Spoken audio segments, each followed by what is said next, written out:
Now, when you go to court, right, and I tell my side of the story that the woman I was in the store with told me they were 37, right? If you tell the judge I knew you were 15, you're lying out your butt, then that's called perjury on the stand if you do it in court, right? You can't do it in court and say I actually knew your age when I didn't, right? No matter what you're afraid of. Me or not me. Someone else told you something about me, right? You're the one acting out negatively, right? Not me, not you. Do you understand, right? Now, if you tell them you lied and say you're 15, right? You're lying to them and they know it, right? Because I said, well, the woman said she was 37, right? I know the difference between those two sounds, right? 15, 37, they don't even remotely sound like you can confuse the two ages, right? They're going to look into my medical records and medical history, too, right? No. I keep telling you that, too. They're not going to just trust you, right? When I ain't been with no one. No. But maybe the 4-year-old stepdaughter, is that what you're saying? Right? The 12-year-old girls ain't came forward. No. And I'm making that up hypothetically, I hope. I hope. Now, I don't know. See, I still would have to go to sleep on the couch before, or the living room before, on the love seat, right? Because I met her mom at the club or her mom at the theater, right? These are two different stories, too, I'm telling you. Now, no, I was with the mom, right? But I'm not trying to even get to the daughter. I don't really even know there's more daughter till morning anyway, right? That's when I found out she even had a daughter, by the way, right?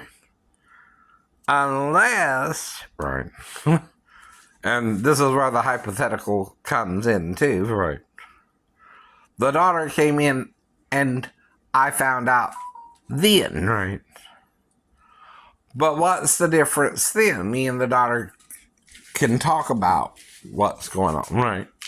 Why am I here is one of the questions she would ask me. What am I doing here? Right? Who am I? Right. Well, I thought, well, I'm Shane. I met your mom at the club. We kind of hooked up and that's it. And she brought me home. Or I brought her home, right? From the club, right? And I dropped our friends off and, we came here and so I'm going to be here till morning and then I might go home, right? And that's all. And I live on the ship, right? Otherwise. And that's all I would kind of tell her, right? It happened, right? I wouldn't go into a lot of detail unless she pressed forward. And then she's the one changing things, right? Becoming more, what's the word, cross-examining me, right? Herself. After I got there, right? And of course, I don't know how far the relationship is even going to go after the one night stand, right? But I'm not trying to shut the mother out either, but I also never really saw her again, right? Even at the club. Not that I didn't go out again, not that I didn't go out one again, right? Or did I? Right? Not go out to the club again for a while, right? Well, what happened, right? By October 23rd, I'm in the medical ward of Portsmouth Naval Hospital because of paranoia about finding me a wife and getting married, right? Right. Okay, no. And getting away from my shipmates, so no. That's the real problem there I'm having with the ship. So no. It's the shipmates. Anyway. So when I'm telling you these stories, they're stories, right? And I'm either embellishing them or I'm telling the truth about them or, right, I'm making something up, right? And if I tell you I'm making something up for a reason to find out what this person knows about it that I don't remember about it, but I might could have forgot about it too, but I'm not sure, right? Even with my ex-wife, when I did finally get married to this girl I met 30 days later, right, in February of 1994. Trying to get my story deep. Right. To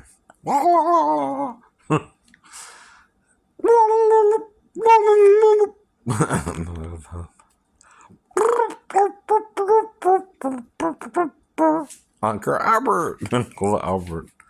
A lot of people can do Uncle Albert. Do you think? I think so too. Right. But it's sounding like a trumpet. Maybe Paul did it too, but the difference is he owns the copyright. He owns the copyright. You don't. He's the only one who can legally sell the song, no matter how he did that himself, by the way. Whether it's a real trumpet or he's impersonating a trumpet, though he don't state on the album which it is. Okay. Even if you can do it too, right? Unless you're doing it under educational purposes, right? You can't do it then now. But think about educational purposes, it's a tricky thing in copyright law, right? You have to really be teaching someone something, right? So what am I really teaching you? How Paul could have done it himself, or actually it could have been the trumpet? You don't know. You don't know. But here's where you get to a third point about copyright law. You can ask Mr. McCartney. Well, Mr. McCartney, was that you or a real trumpet? Right. Oh. No. Which he has to kind of answer you there, right? You're being like a reporter. Well, was that Mr. McCartney or was that a real trumpet? Right. Because I can do it too.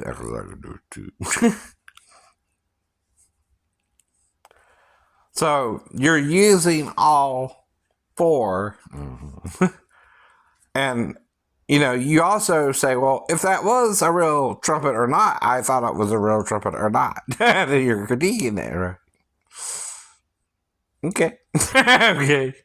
So then you're using all four parts of what copyright law in educational purposes is all about, right?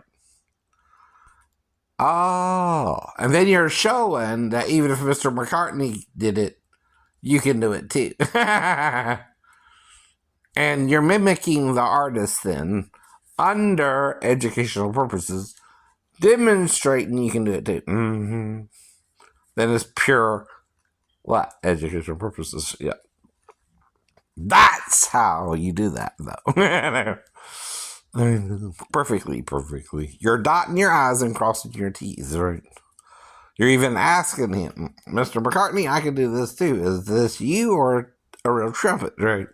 When you do that, you're making him answer the question like a reporter. Freedom of speech is what that's about. I know. Mr. McCartney, I heard your album, Uncle Albert. I heard this trumpet sound. Is this you or a real instrument? Even if it's a piano, which can make a trumpet sound, by the way, right? I don't know what it was. Damn, I know. Or was it you, right? You're asking him with respect to what he did as if you're trying to find out the answer to the question, right? Without judging him if he made the sound with his mouth, an instrument, or not, right? Again. It's how you do something, though, that makes it, to the artist more acceptable.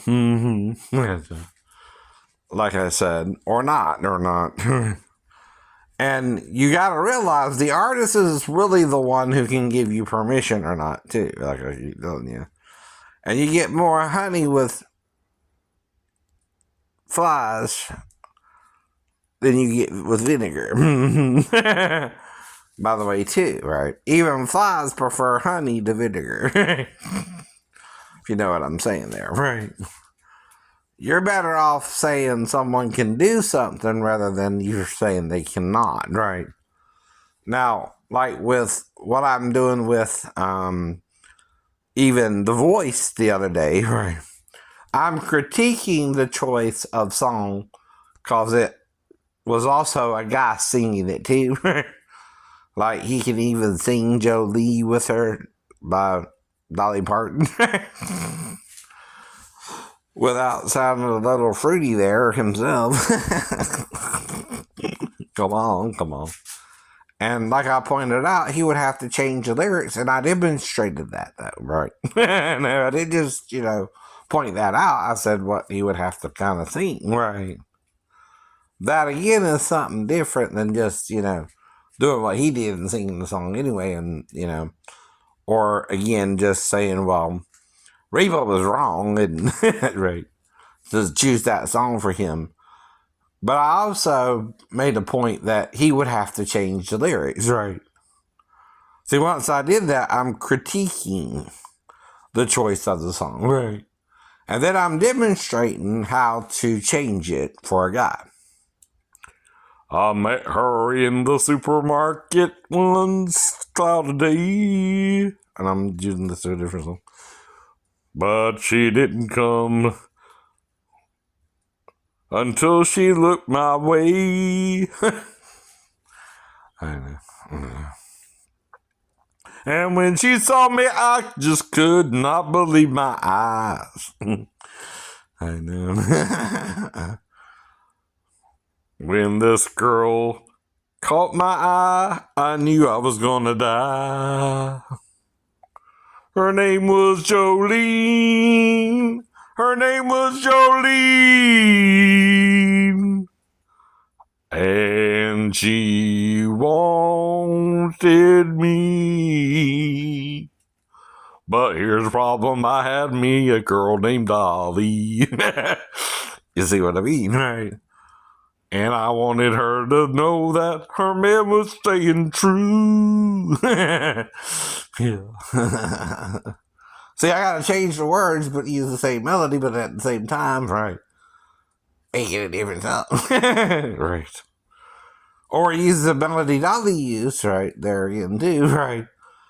And sing a different part for the male part, too, right? Versus just singing it, right, with the female. Otherwise, I'm going to sing like I'm a woman in love with another woman. Or a man, right, fighting off a woman. I know. Or a woman upset with another woman. Right. I mean, that's the problem, right? And this makes it educational, right? All this. I'm not just simply, whistling Dixie to you. I'm explaining something and then changing melody.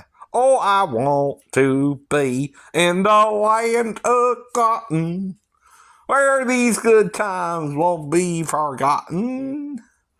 Look away, look that way to Dixieland. But then I'm changing the words but the melody a little bit, but you still hear Dixie, don't you?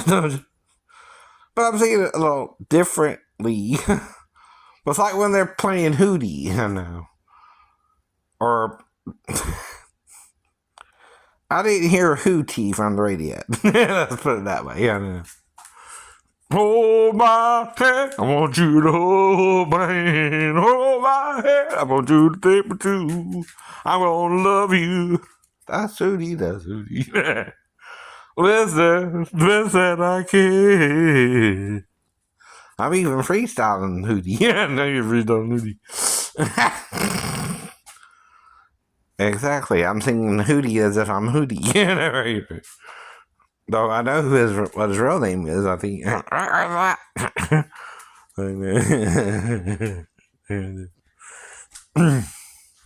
But if you go sing like somebody now. You hear? Right. If you're going to do an impersonation, do the impersonation. And it's one thing to sound like Steve Perry from the radio, but he sounds different live. What love is the fire, what heart burns desire, one knows crying out to whisper, to rise. Who be the lonely one? And there I'm playing with it, right?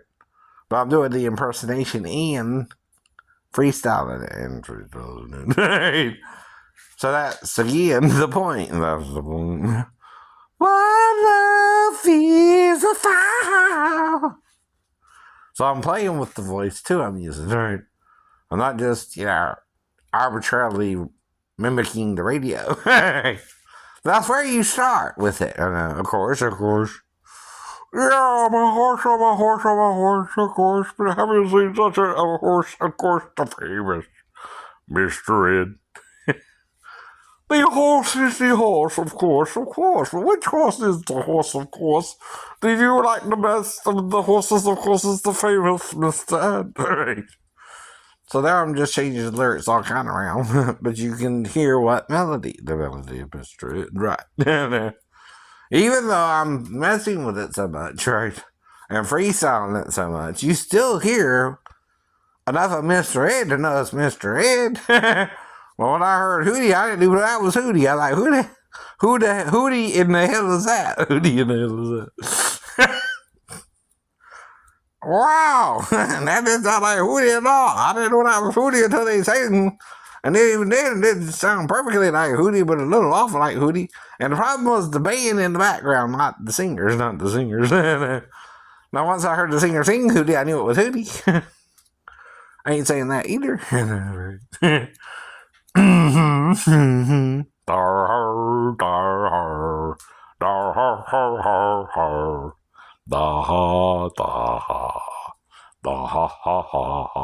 Well, I'm the rapping Duke, and I'm here to say I'm the number one Duke in the world today.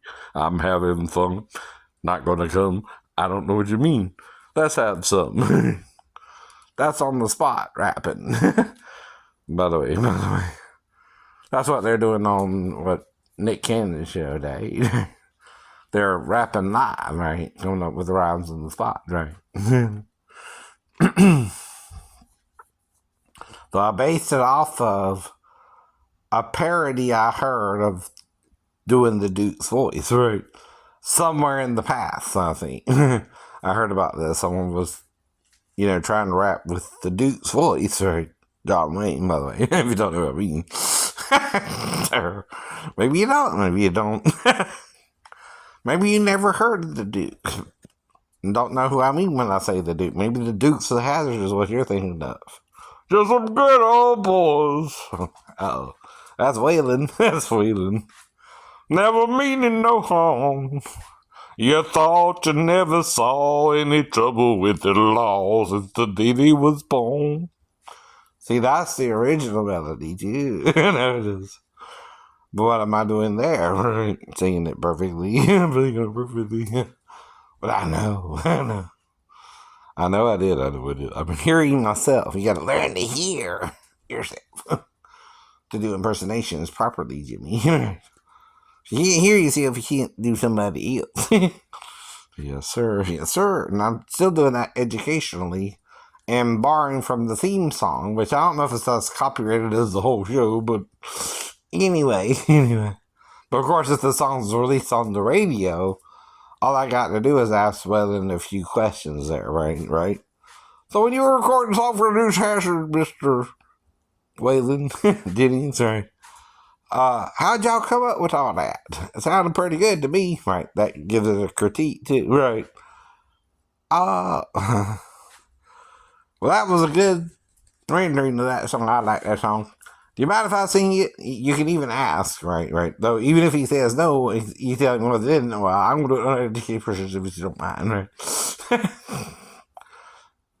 Now, that's the point. You still are telling him I'm doing it under educated purposes then, right?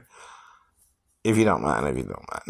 I'm just going to lose a little clip of the song and demonstrate how good I hear your voice and I think it sounded. Right, that's what you're doing.